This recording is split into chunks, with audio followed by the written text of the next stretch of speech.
ಪಂಚ ಗ್ಯಾರಂಟಿ ಯೋಜನೆಗಳಿಗೆ ಆರ್ಥಿಕ ಸಂಪನ್ಮೂಲ ಕ್ರೋಢೀಕರಣಕ್ಕೆ ಕರ್ನಾಟಕ ಸರ್ಕಾರ ಮುಂದಾಗಿದೆ. ಇದೀಗ ಆದಾಯ ಸಂಗ್ರಹಣೆಗಾಗಿ ಮದ್ಯದ ಬೆಲೆ ಏರಿಕೆ ಮಾಡಲಿದೆ. ಬಜೆಟ್ ನಂತರದಲ್ಲಿ ಮದ್ಯಪ್ರಿಯರಿಗೆ ಬೆಲೆ ಏರಿಕೆಯ ಶಾಕ್ ತಟ್ಟಲಿದೆ. ಪಂಚ ಗ್ಯಾರಂಟಿ ಯೋಜನೆಗಳಿಗಾಗಿ ರಾಜ್ಯ ಸರ್ಕಾರ ವಾರ್ಷಿಕ ಸುಮಾರು 59,000 ಕೋಟಿ ರೂಪಾಯಿಯನ್ನ ವಿನಿಯೋಗ ಮಾಡುತ್ತಿದೆ. ಇದು ರಾಜ್ಯ ಸರ್ಕಾರದ ಮಟ್ಟಿಗೆ ದೊಡ್ಡ ಆರ್ಥಿಕ ಹೊರೆ. ಗ್ಯಾರಂಟಿ ಯೋಜನೆಗಳಿಗೆ ಹಣ ಹೊಂದಿಸಲು ಪರದಾಡುತ್ತಿರುವ ರಾಜ್ಯ ಸರ್ಕಾರ ಸಾರಿಗೆ ಇಲಾಖೆ, ಕಂದಾಯ ಇಲಾಖೆ ಹಾಗೂ ಅಬಕಾರಿ ಇಲಾಖೆಯನ್ನು ಆಶ್ರಯಿಸಿದೆ.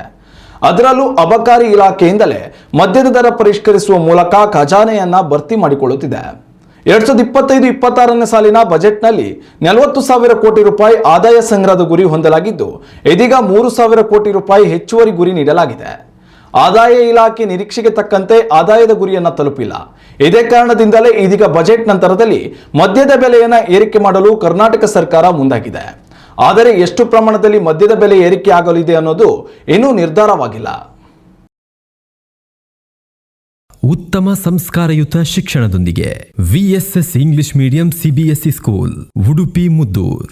ನರ್ಸರಿಯಿಂದ 10ನೇ ತರಗತಿವರೆಗೆ ಶಿಕ್ಷಣದ ಜೊತೆಗೆ 5ರಿಂದ 10ನೇ ತರಗತಿವರೆಗಿನ ವಿದ್ಯಾರ್ಥಿನಿಯರಿಗೆ ಉತ್ತಮ ಹಾಸ್ಟೆಲ್ ಸೌಲಭ್ಯವೂ ಇದೆ. ನಿಮ್ಮ ಮಕ್ಕಳ ಪ್ರವೇಶಾತಿಗಾಗಿ ಈ ಸಂಖ್ಯೆಗೆ ಕರೆ ಮಾಡಿ.